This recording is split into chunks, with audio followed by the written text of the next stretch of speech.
大家好。皆さんこんにちは。私はゆなです。今回は日本でおすすめしない観光地を紹介したいと思います。日本には人気の観光地がたくさんあります。ただ有名だから行ってみたものの、実際行ってみたらちょっとがっかりしてしまうような観光地も存在します。中には日本三大がっかり名所というあまり嬉しくないような称号をもらってしまうような場所もあります。今回はそんな日本にあるがっかりする観光地を紹介していきたいと思います。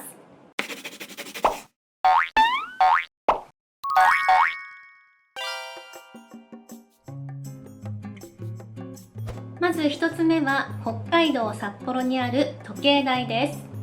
これは札幌を代表する建築物として有名で、旅行雑誌とか旅行会社のパンフレットなどにも自然や景色と重ねて掲載されていることが多いです。しかも現存している時計台の中では最古のものなのでとても貴重です。ではなぜがっかりスポットなのでしょうか。実はこの時計台、札幌の中心部にあるため、周辺の高い建物に囲まれてかなり小さく見えてしまっています。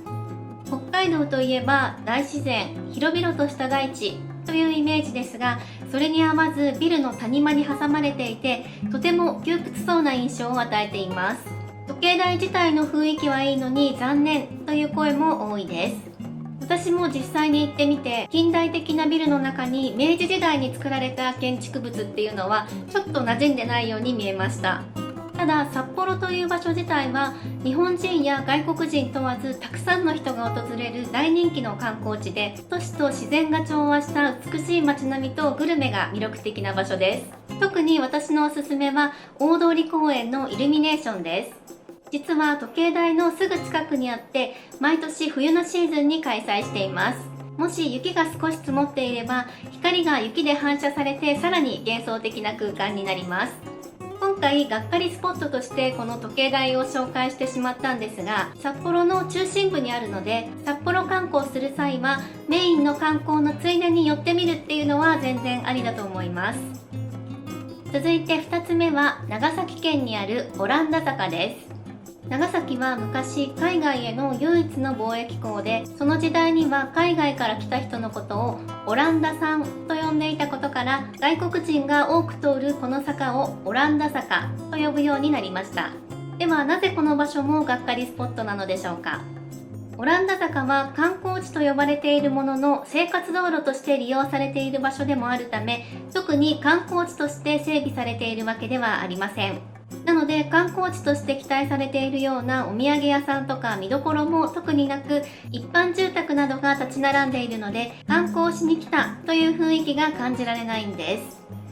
例えば横浜や神戸にあるような洋館群のようにおしゃれなスポットを思い浮かべる人が多いんですが、長崎の場合は本当にただの坂です。それががっかりスポットと言われてしまっているようです。ただ長崎といえば異国情緒あふれる多国籍な歴史と文化を持つ観光スポットで有名です。中でもぜひチェックしていただきたいのが長崎の世界遺産です。得意な歴史を持つ廃墟の離島軍艦島や、日本で最も古い木造洋風建築旧グラバー住宅があるグラバー園など、いずれも国内外を問わず映画やドラマのロケ地としても知られています。また日本三大中華街である新地中華街もとても人気の観光スポットです。長崎を観光する際はぜひ立ち寄ってみてください。続いて3つ目は高知県にある播磨屋橋です。これは江戸時代に土佐藩の御用商人によって作られたと言われる歴史的建造物です。播磨屋橋ががっかりな理由はその短さです。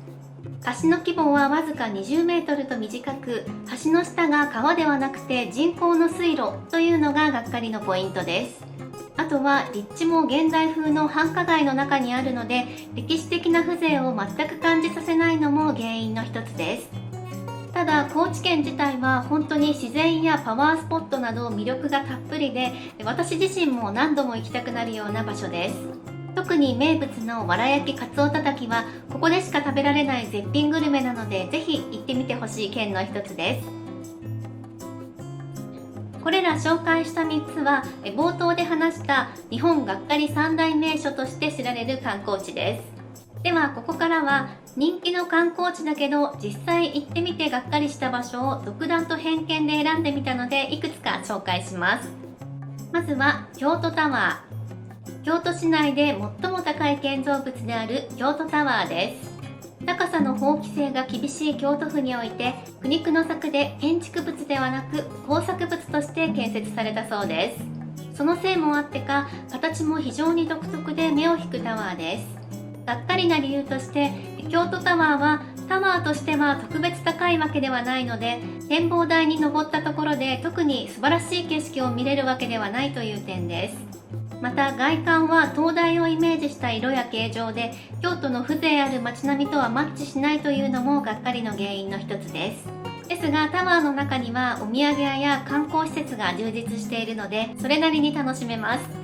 そして夜になると様々な色でライトアップされて綺麗なんです。好きな色にライトアップできる個人向けの有料サービスもあるみたいなのでお誕生日などのサプライズなどで利用する人もいるようです。続いては宮島です。宮島は日本三景の一つで日本を代表する観光地です。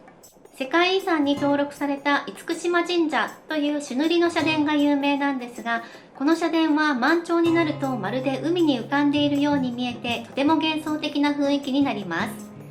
非常に見応えのある観光地なんですが、実際に行ってみたらがっかりしたという人もいます。それはなぜでしょうか。その理由としてはタイミングが悪くちょうど干潮時に訪問してしまって海に浮かぶ社殿や鳥居が見えなかったということが考えられます。干潮時に行くと鳥居まで歩いていけるんですが、やはりそれまで海だった場所であるため柱の水垢や貝殻などがあり目につきます。目的の美しい風景とのギャップががっかりにつながるのではないかと思います。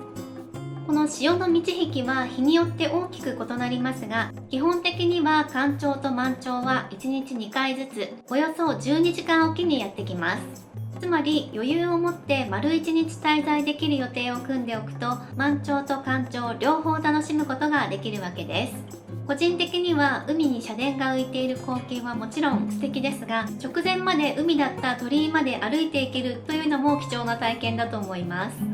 そして宮島にはたくさんの可愛い野生の鹿たちがお出迎えしてくれたり、新鮮な牡蠣などの食べ歩きグルメも充実しているので、気になった方はぜひ行ってみてください。続いてはご存知の方も多い東京タワーです。東京都港区にある総合電波塔で東京のシンボル的な観光名所として知られています。国内外から多くの観光客を集める人気の観光スポットです。日没からはライトアップも行っていてロマンチックな雰囲気に包まれるのでデートスポットとしても人気です。ではなぜ東京タワーががっかりスポットなんでしょうか。それは東京タワー周辺に高層ビルが増えてきていて遮るものが多くなってきたというのがマイナスポイントの一つです。そして日本を代表する観光地なだけあって非常に混雑します。さらに東京の新たなランドマーク的存在東京スカイツリーと比べられるからか古く感じるというのもがっかりポイントとなっています。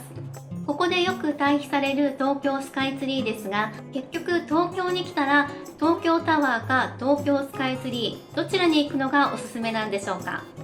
それに対する答えは好みによるだと思います。では少し比較してみましょ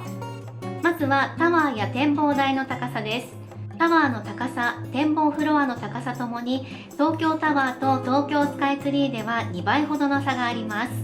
高さが倍ほど違うと展望フロアからの景色も全く違って見えます。東京タワーは地上の様子が比較的はっきり見えますが、東京スカイツリーは例えるなら航空写真を見ているような感覚です。雲が多いと高いために雲の中に展望フロアが入ってしまって地上の様子が全く見えないということも起こります。